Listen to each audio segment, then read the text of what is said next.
मोदी जी और अमित शाह चुनाव चोरी कर रहे हैं। क्या बात कर रहे हैं बाबू? 100% गारंटी देके कह रहा हूं, ये चोरी अदानी और अंबानी की मदद करने के लिए ये वोट चोरी की जाती है। सुन लीजिए, क्या? ये देश बहुत उदार है, ये देश बहुत कुछ देता है। विश्वासघात करेगा उसे ये देश भूलेगा नहीं। आप सोचते हो आप रिटायर कर लोगे, चैन का जीवन जियोगे इस तरह का घोटाला करके? तो याद रखो ये देश आपको नहीं भूलेगा। आपके 65 लाख वोट काटे हैं इस सरकार ने और इनके साथ चुनाव आयोग ने। मगर क्यों? जो इनके साथ साथ मिलजुल कर साजिश कर रहा है हमारे संविधान, हमारे देश को कमजोर करने का।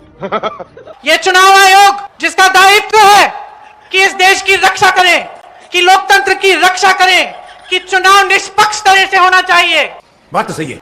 आज यही चुनाव आयोग इस सरकार के साथ साजिश कर रहा है कि आप किसी को वोट डालें, किसी को भी आप सरकार बनाना चाहें, कोई भी सरकार बनाना चाहे, कोई फर्क नहीं पड़ेगा, सरकार इन्हीं की बनेगी, वोट इन्हीं के पक्ष में जाएगा, क्योंकि सारे मिले हुए हैं और ये चुनाव को ठीक ढंग से होने नहीं दे रहे हैं। 10,000 रुपए आए चुनाव से पहले। भाजपा की सरकार ने, मोदी जी ने बड़ा ऐलान किया, लो 10,000 दे रहा हूं। बहुत बड़ा एहसान कर रहे हैं आप पे। बात तो सही है। आप ही के पैसे आपको मिल रहे हैं। अरे कहना क्या चाहते हो? बाकी समय तो अडानी अंबानी को देते रहते हैं, लेकिन ये बात समझ लो, चुनाव के बाद नहीं मिलेंगे। ये सब सिर्फ चुनाव के लिए है। प्यारी समझ गई। जिसने इस देश के बड़े सेठों को लाखों करोड़ रुपए के लोन माफ कर दिए, लेकिन इस देश के किसान का 1 रुपया माफ नहीं किया। उसकी नीयत को समझो, पैसे लो और वोट महागठबंधन को दे। नरेंद्र मोदी और अमित शाह ने चोरी किया है। क्या बात कर रहे हैं बाबू? आपने नोट किया होगा क्या? कि बीजेपी के नेताओं ने, इलेक्शन कमीशन ने जो मैंने कहा उसके बारे में कुछ नहीं कह रहे हैं, उसको नकार नहीं पा रहे हैं। कल पता लगा, अरे कहना क्या चाहते हो? कि बिहार में बीजेपी के नेताओं ने वोट किया और पहले दिल्ली में भी उन्होंने वोट किया। बीजेपी के लोगों को 2 वोट, 4 वोट, 10 वोट। और जो लोग अपने आप को हिंदू कहते हैं वो 24 घंटा हिंसा, नफरत। तो गेम बजाना पड़ेगा। हिंदू हिंसक होते हैं? नहीं। ये आपके संस्कार, ये आपका चरित्र, ये आपकी सोच, ये आपकी नफरत इस देश के हिंदुओं के साथ ये कर रहे हैं। ये देश शताब्दियों तक इसे भूलने वाला नहीं है। गजब बेइज्जती है। मोदी जी, मैं आपको बता रहा हूं, क्या?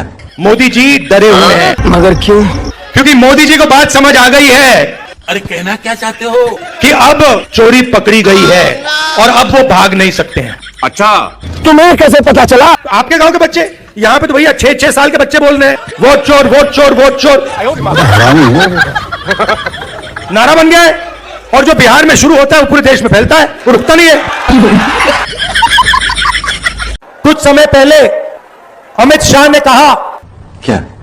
कि बीजेपी 40-50 साल अब राज करेगी। बात तो सही है। तेरा क्या होगा कालिया? याद है आपको? नहीं।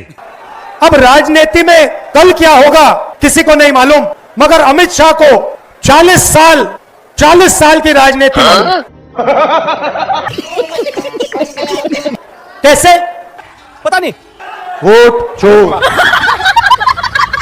और मैं कह सकती हूँ भाई और बहनों, क्या?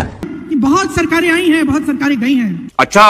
अनेक पार्टियों की सरकारें आई, लेकिन आज तक कोई ऐसी सरकार नहीं आई जिसका गृह मंत्री संसद में खड़े होकर बाबा साहेब अम्बेडकर का अपमान कर सके। अच्छा बात नहीं। आज तक कोई ऐसी सरकार नहीं रही जिनके मंत्री चुनाव में घूम घूम कर कह पाए कि हम इस संविधान को बदल डालेंगे। कि इस स्वतंत्र भारत में दशकों गुजर गए, हमें स्वतंत्रता प्राप्त हुई, और इस स्वतंत्र भारत की धरती पर खड़े होकर कोई कह सकता है क्या?